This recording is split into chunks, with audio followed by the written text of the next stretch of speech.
I said Bradley Barcola. What comes to your mind, Arsenal fans? A winger.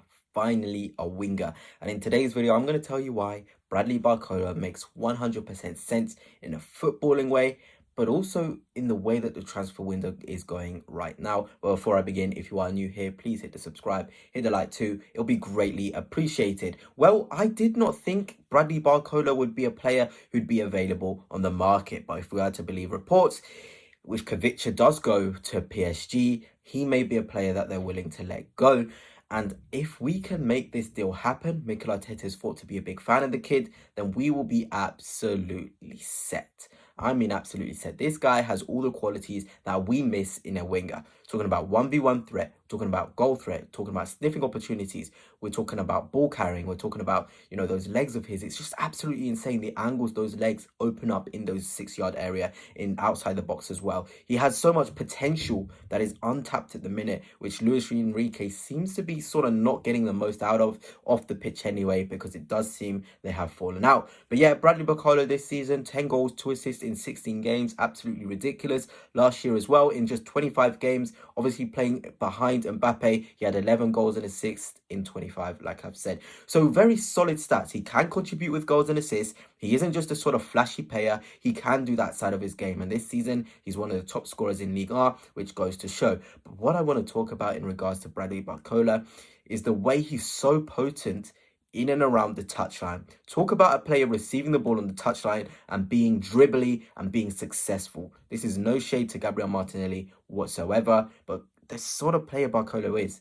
Nobody can really sort of be on his level on a touchline with Bradley Barcola. The Mbappe's okay, the Vinny's, but Bradley Barcola is up there in terms of he can receive the ball on that touchline and make anything out of nothing. And we need that at Arsenal. We need those special talents who are able to receive the ball in difficult scenarios, in isolated scenarios, but still be able to deal with it and make an opportunity from it. And you know what? The other night, I thought Martinelli wasn't one of our worst players, but it made me think the amount of times we put the ball out to Martinelli, we need somebody who is a successful dribbler, and Bradley Barcola is that sort of guy, because not only can he sort of receive that ball and go on the inside, he can also go on the outside as well. He's got blistering pace in those first few yards, so we're not going to lose that from Martinelli. He can be a transitional threat too, when the game's stretched, throw the ball out to Barcola from Raya. I can see him eating the ground like it is nothing. Those long legs gather pace so quickly. One of those players who kind of look a little bit lazy maybe, but he has a burst on him which is absolutely unreal. And I know a lot of you guys will be like, oh, he came to the Emirates Stadium, he didn't play well. But come on, guys, Julian Timber is one of the best 1v1 defenders in the planet.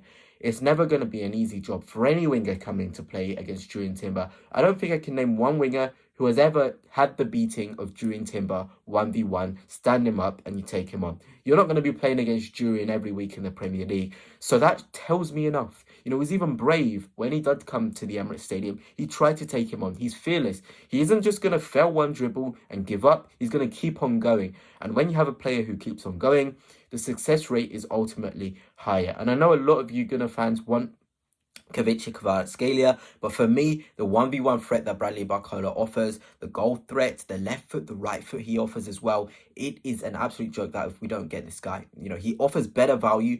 He's also got a higher ceiling than Kvaratskhelia by far, and he's only 22 years old too. If reports are to be believed and PSG are ready to let him go for 50 million this January as a replacement being Kvaratskhelia, make it happen. Absolutely make it happen. You guys can just see from the clips, he's confident, he's assured in his actions. He isn't going to give up after 1v1. He's going to try things. The sort of goals he's scoring, they aren't easy. On the charge. Last night we saw Martinelli going 1v1 against Newcastle. We saw him hit the post. When Barcola is at full speed, he looks in control of the ball and in control of what he wants to do. I'm not saying he's the perfect finisher because he can still learn, but the potential with the way he can be in control of the ball is so high. I'm telling you. And coupled with the fact he can play off the left, play off the right as well, and still contribute massively, it is a big big plus. It is a massive, massive plus. He doesn't even need to be facilitated as much. He doesn't need to have a left back who inverts. He doesn't need to have an 8 who's going to hug him as well. He can play out that isolated role. He really, really can. It doesn't matter who plays behind him or next to him. He can make it work regardless. As market opportunities go, if Arsenal aren't all over this guy and he's available, I'll be very, very, very frustrated. Very frustrated. Because these sort of opportunities don't come around a lot. Whilst other clubs are sniffing around for Kvaratskhelia, sneak in for Bradley. Give him an eye, On my Instagram today, I told everyone to go comment on Bradley Barcola's post. Tell him to come to Arsenal. We can do a little bit to make this deal happen. Because it just makes a lot of sense. We'll finally fix the winger issue of having a player who can sort of play with Saka, but also cover for Saka whilst he's out. And Bradley Barcola is your man. Even at Lyon, he was an absolute baller, fantastic off both feet, strong in those duels as well. He does get back to defend. He's not just lazy. He'll be able to do the dirty work as well, take off the load of the fullbacks. The sky's the limit. The sky's the limit for this guy, and I feel like under Mikel Arteta, he can really go places. But that's it for now, guys. Let me know your thoughts on Bradley Barcola. Is he the sort of player you would like to see at Arsenal? For me, 100%, he's a top talent.